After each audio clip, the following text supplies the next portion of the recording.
Hello guys, in this video I am going to show you how to change your password on the Twitter application.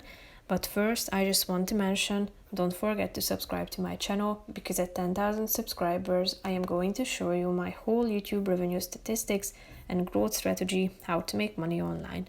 So let's jump into it. First of all, open the application on your phone.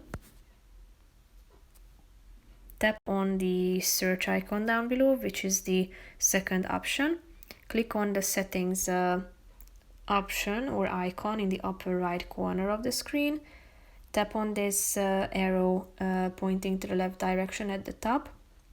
Click on your account, which is the first section. Tap on change your password, that's the second one. Here you should type in your current password and then type in your new password and confirm it by typing in the new one again.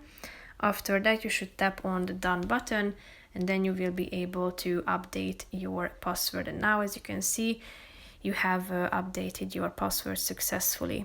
So if you go back to this section, you can change your password at any time you want to. So that's pretty much it for this video, guys. I hope you found it helpful. If you did, consider subscribing and see you in the next video. Bye bye.